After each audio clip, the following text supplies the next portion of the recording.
یہ سن 695 عیسوی کے آس پاس کا زمانہ تھا۔ عرب کی سرزمین پر بنو امیہ کی حکومت اپنے عروج پر تھی۔ دمشق جو کبھی ایک عام شہر تھا اب سلطنت کا مرکز بن چکا تھا۔ سلطنت کے کنارے کنارے تک لشکر روانہ ہو رہی تھی۔ کہیں وسط ایشیا کے میدانوں میں جنگ ہو رہی تھی تو کہیں افریقہ کے ساحلوں پر اسلامی پرچم لہرا رہا تھا۔ اسی دور میں ایک ایسا نوجوان پیدا ہوا جس نے اپنی جوانی کے چند سالوں میں وہ کارنامہ سر انجام دیا جس نے برصغیر کی تاریخ کا تہارا بدل دیا۔ یہ نوجوان تھا محمد بن قاسم۔ محمد بن قاسم کا تعلق قریش کے مشہور قبیلے بنو ثقیف سے تھا۔ ان کا نسب 5ویں پشت میں جا کر حضرت عتبہ بن مسعود سے ملتا ہے جو حضور صلی اللہ علیہ وسلم کے صحابی تھے۔ ان کے والد قاسم بن محمد ایک عام مگر شریف مزاج آدمی تھے، لیکن محمد کے ماموں حجاج بن یوسف وہی شخص تھے جنہیں بنو امیہ کا سخت گیپ مگر نہایت قابل جرنیل اور گورنر مانا جاتا تھا۔ محمد بن قاسم کی پیدائش 695 عیسوی میں طائف کے قریب ایک معزز گھرانے میں ہوئی۔ طائف اس وقت علم، شجاعت اور عربی تہذیب کا مرکز تھا۔ محمد نے بچپن ہی سے تیز ذہانت اور غیر معمولی حافظہ دکھایا۔ قرآن کی تعلیم، عربی شاعری اور گھڑ سواری میں ماہر ہو گئے۔ تیر اندازی اور تلوار بازی میں بھی کمال رکھتے تھے۔ حجاج بن یوسف نے بچپن سے ہی ان پر خاص توجہ دی۔ وہ جانتے تھے کہ یہ لڑکا مستقبل میں ایک بڑا جرنیل بن سکتا ہے۔ چنانچہ انہوں نے محمد کو فوجی تربیت کے بہترین اساتذہ کے سپرد کیا۔ محمد بن قاسم کے زمانے میں خلیفہ ولید بن عبد الملک کی حکومت تھی۔ یہ وہ وقت تھا جب مسلمان سلطنت کی سرحدیں چین کے قریب ترکستان تک پھیل چکی تھی اور مغرب میں مراکش و اسپین تک اسلام پہنچ چکا تھا، لیکن مشرقی سمت میں برصغیر کے دروازے ابھی مکمل طور پر کھلے نہیں تھے۔ سندھ اور مکران کے علاقے میں مقامی راجے اور سردار حکومت کرتے تھے اور عرب تجارتی جہاز اکثر بحری قزاقوں کے ہاتھوں لٹ جاتے تھے۔ اس وقت سندھ پر راجہ دہر کی حکومت تھی۔ اس کا دارالحکومت ارور موجودہ روہڑی کے قریب تھا۔ راجہ دہر برہمن ذات سے تعلق رکھتا تھا اور اس کی سلطنت میں بدھ مت اور ہندو مذہب دونوں کے پیروکار موجود تھے۔ راجہ دہر کی حکومت بظاہر مضبوط تھی مگر اندرونی طور پر بغاوتوں اور سیاسی سازشوں کا شکار تھی۔ سرحدی علاقے خود مختار سرداروں کے زیر اثر تھے۔ ایک دن عرب تاجروں کا جہاز سری لنکا سے عراق کی طرف جا رہا تھا۔ اس پر کئی مسلمان عورتیں اور بچے بھی سوار تھے جو حج کے لیے نکلے تھے۔ سندھ کے قریب سمندر میں بحری قزاقوں نے جہاز لوٹ لیا اور مسافروں کو قید کر لیا۔ جب یہ خبر حجاج بن یوسف کو ملی تو انہوں نے راجہ دہر سے مطالبہ کیا کہ قزاقوں کو سزا دے اور قیدیوں کو رہا کرے، مگر راجہ دہر نے یہ کہہ کر انکار کر دیا کہ یہ قزاق اس کے اختیار میں نہیں۔ یہ جواب حجاج کے لیے ناقابل برداشت تھا۔ انہوں نے خلیفہ ولید بن عبد الملک سے اجازت لی اور سندھ پر فوجی چڑھائی کا فیصلہ کیا۔ پہلی مہم ناکام ہوئی مگر دوسری مہم کے لیے حجاج نے اپنے بھتیجے محمد بن قاسم کو منتخب کیا اور یہ فیصلہ تاریخ میں امر ہو گیا۔ یہ سن 711 عیسوی کی ایک روشن صبح تھی۔ بصرہ کے قریب ایک فوجی کیمپ میں نوجوان جرنیل محمد بن قاسم اپنے کمانڈروں کے ساتھ بیٹھے ایک بڑے نقشے پر غور کر رہے تھے۔ ان کے سامنے صرف ایک مقصد تھا، سندھ کی سرزمین کو فتح کرنا اور مظلوم قیدیوں کو آزاد کرانا۔ محمد بن قاسم کی فوج تقریباً 6000 تجربہ کار سپاہیوں پر مشتمل تھی، جن میں شامی، عراقی اور ایرانی جنگجو شامل تھے۔ ان کے ساتھ اونٹوں پر سوار تیر انداز، تلوار باز اور زرہ بختر پہنے گھڑ سوار بھی تھے۔ حجاج بن یوسف نے محمد کو جدید ترین اسلحہ فراہم کیا۔ محمد بن قاسم کی عمر اس وقت صرف 17 برس تھی، مگر ان کی شخصیت میں ایک عجیب کشش تھی۔ وہ سپاہیوں کے ساتھ بیٹھ کر کھانا کھاتے، ان کی بات سنتے اور ہر ایک کو عزت دیتے۔ وہ جانتے تھے کہ فوج کی اصل طاقت صرف ہتھیار نہیں بلکہ سپاہیوں کا حوصلہ ہے۔ اس لیے روانگی سے پہلے انہوں نے ایک مختصر مگر پر اثر تقریر کی۔ ہم ظلم کے خلاف نکلیں، نہ کہ دولت یا زمین کے لیے ہمارا مقصد اللہ کے دین کی دعوت دینا اور مظلوموں کو انصاف دینا ہے۔ اگر ہم نے عدل چھوڑ دیا تو ہماری تلواریں کند ہو جائیں، چاہے وہ کتنی ہی تیز کیوں نہ ہو۔ یہ سن کر لشکر کے ہر سپاہی کی آنکھ میں ایک چمک آ گئی۔ لشکر بصرہ سے روانہ ہوا اور سب سے پہلے مکران کی طرف بڑھا۔ مکران وہی علاقہ تھا جہاں پہلے محمد بن قاسم کے بزرگ صحابی حضرت عبداللہ بن عمیر اور دوسرے عرب سردار ناکام ہو چکے۔ محمد نے فیصلہ کیا کہ اس بار ہر قدم سوچ سمجھ کر رکھا جائے۔ وہ روز رات کو اپنے کمانڈروں کے ساتھ نقشہ دیکھتے اور اگلے دن کی حکمت عملی طے کرتے۔ مکران میں مقامی حاکم شروع میں مزاحمت پر آمادہ تھا، مگر محمد بن قاسم نے اس کے سامنے یہ پیغام بھیجا: ہم امن کے ساتھ آتے ہیں، اگر تم انصاف کرو تو ہم لڑائی نہیں کریں گے۔ مکران کا حاکم سابقہ لڑائیوں سے نقصان اٹھا چکا تھا، اس نے صلح قبول کر لی۔ اس سے لشکر کو بغیر خون خرابے کے ایک محفوظ راستہ مل گیا۔ مکران کے بعد لشکر کو ریگستان اور پہاڑی راستوں سے گزرنا پڑا۔ گرمی کی شدت اور پانی کی کمی ایک بڑا امتحان تھی۔ کئی سپاہیوں کے پاؤں زخمی ہو گئے، گھوڑوں کی رفتار کم ہو گئی۔ محمد بن قاسم نے خود قافلے کے پیچھے رہ کر تھکے ہوئے سپاہیوں کی ہمت بڑھائی اور بیمار گھوڑوں کے لیے پانی کا انتظام کیا۔ مکران سے آگے بڑھ کر لشکر سندھ کی بندرگاہ دیبل کی طرف روانہ ہوا۔ دیبل اس وقت تجارتی اور فوجی لحاظ سے ایک اہم شہر تھا اور راجہ دہر کا مضبوط قلعہ وہاں موجود تھا۔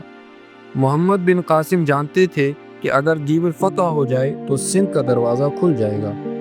انہوں نے اپنے لشکر کو 3 حصوں میں تقسیم کیا: قلعے کو گھیرنے والی فوج، منجنیق چلانے والے ماہرین، پیچھے سے سپلائی اور حفاظت پر مامور دستہ۔ محاصرہ شروع ہوا تو العروس منجنیق سے بڑے پتھر برسائے گئے۔ ہر وار پر قلعے کی فصیل لرز جاتی۔ راجہ دہر کے گورنر نے سخت مزاحمت کی۔ تیر انداز قلعے سے تیروں کی بارش کرتے، مگر محمد بن قاسم نے محاصرے کو سخت کر دیا۔ چند دنوں کے بعد قلعے کی ایک بڑی دیوار ٹوٹ گئی۔ عرب سپاہی اندر داخل ہوئے اور شدید لڑائی کے بعد دیبل فتح ہو گیا۔ مسجد تعمیر کی گئی اور قیدیوں کو آزاد کر دیا گیا، جن میں وہ مسلمان عورتیں اور بچے بھی شامل تھے جن کے لیے یہ مہم شروع ہوئی تھی۔ دیبل کی فتح صرف ایک آغاز تھی۔ محمد بن قاسم جانتے تھے کہ اگر سندھ کی سرزمین کو مکمل طور پر راجہ دہر کے تسلط سے آزاد کرانا ہے تو اندرون ملک گہرائی تک جانا ہوگا۔ اب ان کے سامنے 2 بڑے شہر تھے، میرون اور سیہون، دونوں ہی مضبوط قلعوں والے شہر جہاں دہر کے وفادار فوجیں تعینات تھیں۔ دیبل کی فتح کے بعد محمد بن قاسم نے فوراً شہر میں امن قائم کیا۔ مسجد تعمیر کی گئی جو بعد میں علاقے کی سب سے بڑی عبادت گاہ بنی۔ قیدیوں کو رہا کیا گیا اور جنہوں نے مزاحمت نہ کی تھی ان پر معمولی جزیہ لگا کر آزاد چھوڑ دیا گیا۔ مقامی سرداروں سے وعدہ لیا گیا کہ وہ فوجی قافلوں کو محفوظ راستہ دیں گے۔ یہ سب کرنے کے بعد انہوں نے اپنی فوج کو دوبارہ منظم کیا، زخمی سپاہیوں کو علاج کرایا اور سپلائی لائن کو مضبوط بنایا۔ نیرون کی طرف پیش قدمی۔ نیرون موجودہ حیدرآباد کے قریب دریائے سندھ کے کنارے ایک اہم فوجی مرکز تھا۔ یہاں کے گورنر کو خبر مل چکی تھی کہ دیبل گر چکا ہے۔ محمد بن قاسم نے دیبل کی روانگی سے پہلے اپنی سپاہیوں سے کہا: یاد رکھو، ہم صرف لڑنے نہیں نکلے بلکہ انصاف قائم کرنے نکلے ہیں۔ جس نے ظلم نہیں کیا اس پر تلوار مت اٹھانا۔ یہ بات سن کر لشکر میں ایک سکون سا چھا گیا، کیونکہ وہ جانتے تھے کہ یہ مہم صرف زمین کی فتح کے لیے نہیں بلکہ دلوں کی فتح کے لیے بھی ہے۔ جب لشکر نیرون پہنچا تو قلعے کے دروازے بند تھے اور فصیل پر تیر انداز تیار کھڑے تھے۔ محمد بن قاسم نے قلعے کے گورنر کو پیغام بھیجا: ہم امن چاہتے ہیں، اگر تم اطاعت قبول کرو تو خون ریزی نہیں ہوگی۔ گورنر نے انکار کر دیا۔ محاصرہ شروع ہوا۔ العروس منجنیق ایک بار پھر قلعے پر برسائی گئی۔ 3 دن کی مسلسل گولہ باری کے بعد دیوار کا ایک حصہ ٹوٹا۔ عرب کے سپاہی اندر گھس گئے۔ شدید لڑائی کے بعد شہر فتح ہو گیا۔ محمد بن قاسم نے شہر کے عام لوگوں کو نقصان نہیں پہنچایا بلکہ بازاروں کو کھولا اور انتظام مقامی سرداروں کے سپرد کر دیا۔ اس شرط پر کہ وہ بنو امیہ کی حکومت کے وفادار رہیں گے۔ سیہون قلعہ سندھ کا سب سے مضبوط قلعہ سمجھا جاتا تھا۔ اونچی دیواریں، گہری خندق اور اندر تربیت یافتہ سپاہی۔ محمد بن قاسم جانتے تھے کہ یہاں راجہ دار کی بڑی فوج کا سامنا ہوگا۔ راستے میں کئی چھوٹے قلعے اور دیہات بھی آئے، جن میں سے زیادہ تر نے بغیر لڑائی کے صلح کر لی۔ محمد بن قاسم نے ہر جگہ ایک ہی اصول اپنایا: امن قبول کرو یا جنگ کے لیے تیار رہو۔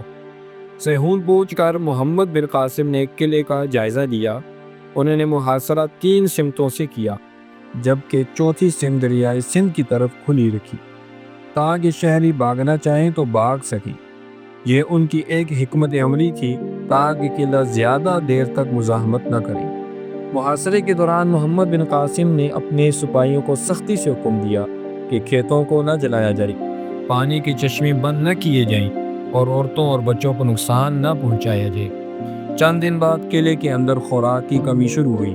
سیہون کے حاکم نے مزاحمت ختم کر دی اور شہر محمد بن قاسم کے حوالے کر دیا گیا۔ ان فتوحات کے بعد نہ صرف فوج کا حوصلہ بلند ہوا بلکہ کئی مقامی سردار بھی محمد بن قاسم کے ساتھ شامل ہونے لگے۔ انہیں محسوس ہوا کہ یہ عرب سردار عام فتوحات کی طرح ظلم و جبر نہیں کر رہا بلکہ انصاف اور امن قائم کر رہا ہے۔ جب راجہ دار کو خبر ملی کہ بیبل، نیرون اور سیہون سب ہاتھوں سے نکل گئے تو وہ غصے سے آگ بگولا ہو گیا۔ اس نے فیصلہ کیا کہ اب وہ خود لشکر لے کر میدان میں آئے گا۔ محمد بن قاسم کو بھی اندازہ تھا کہ اب ایک فیصلہ کن جنگ ہونے والی ہے، ایک ایسی جنگ جو سندھ کی تقدیر بدل لے گی۔ سندھ کی زمین پر کئی مہینوں سے جنگ کے بادل منڈلا رہی تھی۔ بیبل، نیرون اور سیہون سب محمد بن قاسم کے ہاتھ آ چکے تھے۔ اب صرف ایک فیصلہ کن ٹکر باقی تھی: محمد بن قاسم اور راجہ دہر کی فوج کا آمنے سامنے ہونا۔ راجہ دہر نے اپنے جاسوسوں سے خبر ملتے ہی فوجی اجتماع کا حکم دیا۔ ہزاروں گھڑ سوار، زرب بختر پہنے پیدل سپاہی، ہاتھیوں پر سوار، تیر انداز، سب کو دریائے سندھ کے کنارے موجود راوڑ کے مقام پر جمع کیا گیا۔ راجہ دہر کا ایک ہی مقصد تھا: عرب لشکر کو ہمیشہ کے لیے سندھ سے نکال دینا۔ محمد بن قاسم نے اپنے کمانڈروں کو بلا کر نقشہ بچھایا۔ انہوں نے کہا، راجہ دہر کے پاس ہاتھی ہیں اور یہ ہمارے گھوڑوں کو خوف زدہ کر سکتے ہیں، اس لیے ہم ان پر سیدھا حملہ نہیں کریں گے۔ پہلے تیر انداز ہاتھیوں کو نشانہ بنائیں گے، پھر گھڑ سوار آگے بڑھیں گے۔ یہ منصوبہ سب کو پسند آیا۔ محمد نے اپنے لشکر کو 3 حصوں میں تقسیم کیا۔ مرکزی لشکر خود محمد بن قاسم کی قیادت میں، دائیں بازو پر زبردست گھڑ سواروں پر مشتمل، دائیں بازو تیر انداز اور منجنیق بردار۔ صبح سورج طلوع ہوا تو دونوں لشکر آمنے سامنے تھے۔ راجہ دہر زرب بختر پہنے، سونے سے سجی ہوئی کمان اور لمبا نیزہ ہاتھ میں لیے اپنے سب سے بڑے جنگی ہاتھی پر سوار تھا۔ محمد بن قاسم گھوڑے پر سوار، ہاتھ میں چمکتی ہوئی تلوار لیے صفوں کے درمیان گھوم کر سپاہیوں کا حوصلہ بڑھا رہے تھے۔ پہلا حملہ دہر کے ہاتھیوں نے کیا۔ وہ گرجتے ہوئے آگے بڑھے مگر محمد بن قاسم کے تیر اندازوں نے ان پر بارش کی طرح تیر برسائے۔ کئی ہاتھی زخمی ہو کر پیچھے ہٹ گئے، کچھ تو اپنے ہی لشکر میں بھاگ نکلے۔ اب عرب گھڑ سوار آگے بڑھے، لڑائی شدید ہو گئی، نیزے ٹوٹ رہے تھے، تلواریں ٹکرا رہی تھیں اور بغل کی آواز مسلسل گونج رہی تھی۔ محمد بن قاسم نے دیکھا کہ راجہ دہر کا ہاتھی اب بھی ڈٹا ہوا ہے۔ انہوں نے ایک بہترین گھڑ سوار زہیر بن کعب کو حکم دیا کہ ہاتھی پر حملہ کرے۔ زہیر تیزی سے آگے بڑھے، ہاتھی کی محاوت کو تیر مارا اور ہاتھی بے قابو ہو گیا۔ راجہ دہر زمین پر گر پڑا۔ زمین پر گرتے ہی دہر نے آخری دفاع کی کوشش کی مگر ایک نیزہ اس کے سینے میں پیوست ہو گیا۔ دہر کی موت کے ساتھ ہی اس کا لشکر بھاگنے لگا۔ کچھ سپاہی قلعوں میں چھپ گئے، کچھ دریائے سندھ میں کود گئے۔ محمد بن قاسم نے سپاہیوں کو حکم دیا، جو ہتھیار ڈال دے اسے قتل نہ کیا جائے، عورتوں اور بچوں کو نقصان نہ پہنچایا جائے۔ راجہ دہر کی لاش اس کے بیٹے جے سنگھ کے حوالے کر دی گئی تاکہ اسے ہندو رسومات کے مطابق جلایا جا سکے۔ محمد بن قاسم نے راوڑ کے مقام پر ایک عام اجتماع بلایا اور اعلان کیا، یہ سرزمین اب ظلم سے آزاد ہے، جو لوگ اپنے دین پر قائم رہنا چاہیں رہ سکتے ہیں، جو اسلام قبول کرنا چاہیں انہیں خوش آمدید ہے۔ اس فیصلے سے عوام کا دل محمد بن قاسم کی طرف مائل ہو گیا۔ راجہ دار کی شکست کے بعد محمد بن قاسم کے سامنے اب برہمن آباد، ملتان اور دوسرے علاقے کھلے تھے۔ یہ لڑائی نہ صرف ایک فوجی کامیابی تھی بلکہ سندھ کی تاریخ کا ایک نیا آغاز بھی تھا، وہ آغاز جسے بعد میں باب الاسلام کہا گیا۔ راجہ دہر کی شکست کے بعد سندھ کے کئی علاقے محمد بن قاسم کے زیر نگین آ گئے تھے، مگر مہم ابھی مکمل نہیں ہوئی تھی۔ سندھ کے شمالی حصے میں دریائے چناب کے کنارے ایک عظیم شہر آباد تھا، ملتان، جسے اس وقت سونے کا شہر کہا جاتا تھا۔ ملتان صرف ایک شہر نہیں بلکہ تجارتی، مذہبی اور عسکری قلعے کو مضبوط کر کے جنگ کی تیاری شروع کر۔ راستے میں کئی قلعے اور چھوٹے شہر آئے جنہوں نے بغیر لڑائی کے اطاعت قبول کر لی۔ وہ جہاں بھی پہنچتے امن قائم کرتے، بازار کھولتے اور جزیہ طے کر کے آگے بڑھ جاتے۔ لشکر ملتان پہنچا تو قلعہ ایک بلند پہاڑی پر بنا ہوا تھا اور اس کے گرد گہری خندق تھی۔ محمد بن قاسم نے قلعے کا 3 طرف سے محاصرہ کیا اور چوتھی طرف دریائے راوی کے کنارے کھلا چھوڑ دیا تاکہ اگر شہری نکلنا چاہیں تو نکل جائیں۔ محاصرہ کئی دن جاری رہا مگر قلعے کے اندر سپلائی کافی تھی۔ تب محمد بن قاسم نے حکمت عملی بدلی، انہوں نے قلعے کے باہر منجنیقیں نصب کر دی اور مسلسل 24 گھنٹے پتھروں کی بارش شروع کر دی۔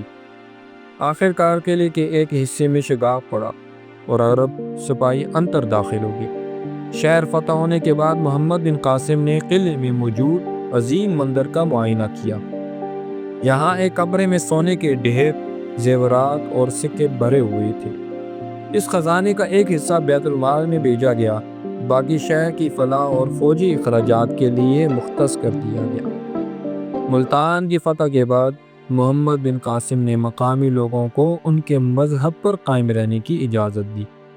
انہوں نے اعلان کیا، جو اپنے مندر میں عبادت کرنا چاہے کر سکتا ہے، جو اسلام قبول کرنا چاہے وہ بھی آزاد ہے۔ اس رویے سے مقامی آبادی کا اعتماد اور بڑھ گیا اور کئی سردار خود بخود عرب حکومت میں شامل ہو گئے۔ سندھ اور پنجاب کی مہمات کا اختتام۔